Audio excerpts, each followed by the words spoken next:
আচ্ছা, আজকে আমরা করব দা স্নেইল। দা স্নেইলের পিডিএফটা তোমরা যারা অনলাইন ক্লাস করছো দিয়ে দেওয়া হবে। পিডিএফটা দেখে দেখে সুন্দর করে পড়তে হবে। আর তোমরা যারা করছো তোমাদের তো জেরক্স নোটস দেওয়াই হবে। আচ্ছা, আমাদের পিডিএফটায় কি রয়েছে দা স্নেইলের এই নোটসটার মধ্যে? প্রথমে রয়েছে আমাদের ওয়ার্ড মিনিং, পড়ে নিতে হবে সবাইকে। আগের দিন যে নোটসটা দেওয়া হয়েছে, যেগুলো এখনো ধরা হয়নি, ওইটা ধরে নেওয়া হবে লাস্টে। আচ্ছা, কবিতার বঙ্গানুবাদ, এটা খুব প্রয়োজনীয় একটা জিনিস, একদম লাইনের নিচেই বেঙ্গলি মিনিং দেওয়া রয়েছে। আচ্ছা, তারপর এক মানের প্রশ্ন রয়েছে, ওয়ান লাইনের প্রশ্ন উত্তর, ট্রু ফলস রয়েছে, এগুলো তোমরা পড়ে নেবে। আমি প্রশ্ন উত্তরটা একটু পরে দিচ্ছি। হোয়াট ডাজ হি পজেস, এখানে হি মানে কাকে বলা হচ্ছে? হ্যাঁ, দা স্নেইলকে। তাহলে পজেস মানে কি? পজেস মানে কি?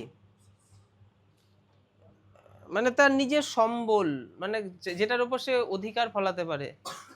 সে অধিকার কিসের ওপর ফলায়? তার সম্বলটা কি? সে নিজেই নিজের সম্বল, তাই তো? তাহলে উত্তরটা কিভাবে লিখবো? আমাদের সাবজেক্ট হচ্ছে হি, লিখে দিলাম। এখানে কি আছে? এস বা ইএস রয়েছে, তাই তো? এখানে ডাজ থাকলে এখানেও আমরা এস বা ইএস বসাবো, তাহলে এখানে আমরা ইএস বসিয়ে দেবো। পজেস নাথিং, তাই তো? এক্সেপ্ট মানে কি? ছাড়া। কাকে ছাড়া? নিজেকে ছাড়া। Except himself. হোয়েন আর হোয়াই, হোয়েন কখন, এবং হোয়াই কেন, does he shrink into his house. দেখো আমাদের সাবজেক্ট হচ্ছে দা স্নেইল, ডাজ আছে, তাহলে শ্রিঙ্কটা কি হবে? শ্রিঙ্কস হয়ে যাবে, শ্রিঙ্কস। কাকে? এই যে ইনটু হিজ হাউস, তাহলে ইনটু হিজ হাউস। কখন? হোয়েন, যখন তার ওই সুর, তাই তো? হিজ হর্নস, হর্নে কি টাচ লাগে? হালকা টাচ, তাহলে আর স্লাইটলি টাচড, তখনই সে নিজেকে আর কি ঢুকিয়ে রাখে, তাই তো? টাচ করলেই তো সে ঢুকে ঢুকে পড়ে। অথবা আর একটা কিভাবে লেখা যায়? The snail shrinks into his house as his horns are slightly touched. একই জিনিস, আমরা এখানে হোয়েনের জায়গায় কি করলাম? অ্যাজ দিয়েও জিনিসটাকে করা যায়। তারপর দেখো, how does he shrink into his house, how does he shrink into his house, এটা মানে কি? কেমন ভাবে সে তার বাড়ির মধ্যে ঢোকে? মানে ওকে যে টাচ করার পর ও কি নাচতে নাচতে ঢোকে?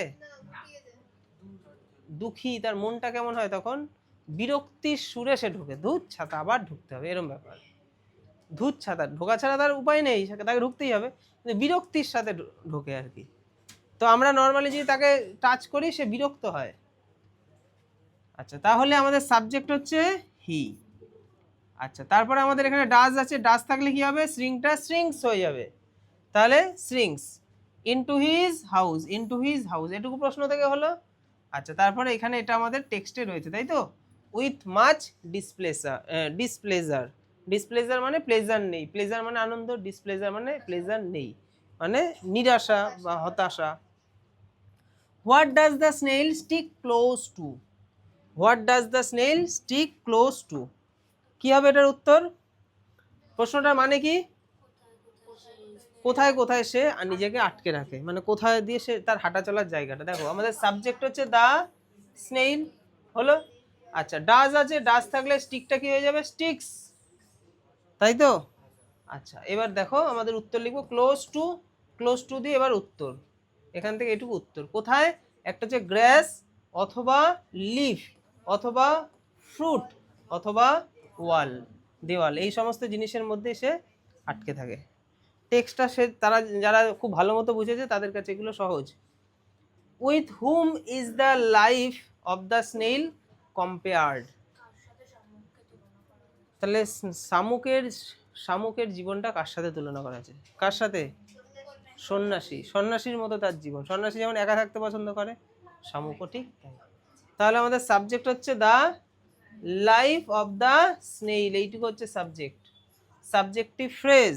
এবং এই সাবজেক্টিভ ফ্রেজের মেন সাবজেক্ট হচ্ছে লাইফ, যেটা আমি সকালে বোঝাচ্ছিলাম, যে অফ থাকলে তার আগেরটা হচ্ছে মেন সাবজেক্ট, সেই অনুযায়ী ভার্ব বসবে। লাইফ সিঙ্গুলার, আমরা ইজ বসিয়ে দিলাম।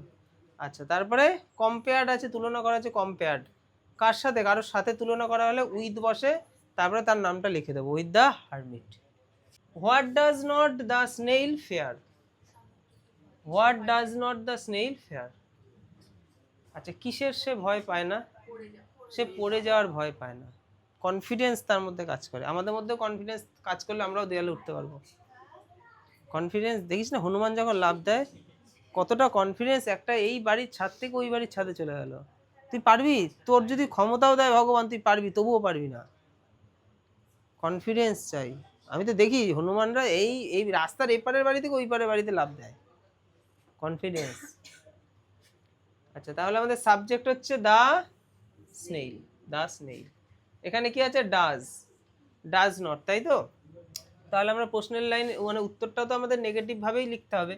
তাহলে the snail does not fear to fall, এটা একদম টেক্সটে রয়েছে। How does it react when he meets anyone at the banquet? Banquet মানে কি? সন্ধ্যেকালীন ভোজন, মানে সন্ধ্যায় জাকজমক একটা খাওয়া দাওয়া। তাহলে how does it react when he meets anyone? সে কেমন রিঅ্যাক্ট করে?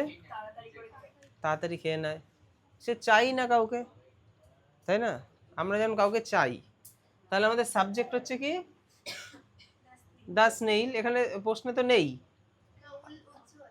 উজ্জ আছে, ইট আছে, আমরা ইটও লিখতে পারি অথবা দা স্নেইলও লিখতে পারি। আচ্ছা, সে খাচ্ছে তো, খায়। তাহলে ফিটস, ডাস ছিল তাই আমরা ফিটস লিখবো। ফিটস কি করে? ফাস্টার, তাড়াতাড়ি। হোয়েন, যখন সে কি করে? মিট করে, মিটস এনিওয়ান। ব্যাঙ্কুয়েট কোনো একটা জায়গা যেখানে খাওয়া দাওয়াটা হবে, তাহলে জায়গা, নির্দিষ্ট জায়গা, তাই দা হলো। ছোট্ট একটা জায়গা, তাই তার আগে অ্যাট হলো। ঠিক আছে? তারপরে what makes the snail well satisfied? What make the snail well satisfied? কোন জিনিসটা তাকে সন্তুষ্টি করে? What makes the snail well satisfied, একদম পরিপূর্ণ। তার নিজের সম্পদে সে ওয়েল স্যাটিসফাইড, মানে তার নিজের যেটা আছে সেটাতেই সে পুরো সন্তুষ্টি। মানে তার কারোর থেকে কোনো কিছুর পাওয়ার বা চাওয়ার নেই যে ওইটা পাওয়ার পর আমি সন্তুষ্টি ফিল করবো, এরকম ব্যাপার নেই। তাহলে এত তো প্রাণী আছে, আমাদের কবি একে কেন বাঁচলো? মানে এর জীবনের মধ্যে অন্য একটা জিনিস রয়েছে। তাহলে আমাদের সাবজেক্ট হচ্ছে দা স্নেইল। আচ্ছা, তারপরে আমরা কি করব? দেখো, স্নেইল কাউকে তো স্যাটিসফাইড করছে না, সে নিজে ওয়েল স্যাটিসফাইড হচ্ছে। তাহলে আমরা এটা তো সবসময়ের জন্য হয় প্রেজেন্ট টেন্স। তাহলে ইজ স্যাটিসফাইড, তার আগে আমরা একটু ওয়েল বসিয়ে দিলাম। তাহলে ইজ ওয়েল স্যাটিসফাইড, এটা প্যাসিভ ভয়েসে রয়েছে, তাই তো? স্নেইল কাউকে স্যাটিসফাইড করছে না, সে নিজে স্যাটিসফাইড হচ্ছে। তাহলে সে শুরুতে রয়েছে কিন্তু সে নিজে কোনো কাজ করছে না, তাহলে এটা প্যাসিভ। আচ্ছা, এবার কিসের সাথে? সাথে বোঝালে উইথ। তারপরে এইটুকু আমরা টেক্সট থেকে লিখে দেবো, with his own whole treasure. What does the snail usually stick? এটা হয়ে গেছে, তাই তো? Stick itself to. আরেকবার আমরা নয় করি, the snail sticks close to grass, leaf, fruit or wall. What makes the snail well satisfied? এটাও হয়ে গেল। The self sufficient nature of the snail. তাহলে স্নেইলের self sufficient nature with no want of others makes him well satisfied. তাহলে self sufficient এই নেচারটাই তাকে well satisfied বানায়। তারপর how does the snail feed ফাস্টার while eating if the snail comes across someone? মানে এই যে কামস অ্যাক্রস মানে কারোর সাথে সাক্ষাৎ হওয়া, তাহলে সামওয়ান তো কারোর সাথেই হলো। তাহলে কামস অ্যাক্রস সামওয়ান, তাহলে the snail comes across someone. তাহলে এখানে আমরা হোয়াইল অথবা হোয়েন অথবা এইভাবে লিখতে পারি, হোয়াইল ইটিং, ইফ, এরমভাবে জটিল বানানো যায় অথবা সহজভাবেও লেখা যায়। হোয়েন, হোয়েন শুধু এইটুকু না লিখে লিখবো when, when the snail comes across someone he feeds ফাস্টার। সহজভাবে লিখবো, কোনো সমস্যা নেই। তোমরা যারা অনলাইন ক্লাস করছো নিজেরা একবার যাচাই করবে নিজেকে, প্রশ্নগুলো লিখে নিয়ে উত্তরগুলো না দেখে লেখার চেষ্টা করবে। কোথাও না বুঝতে পারলে আমাকে জানিও, ঠিক আছে? আজকের ক্লাস এখানেই।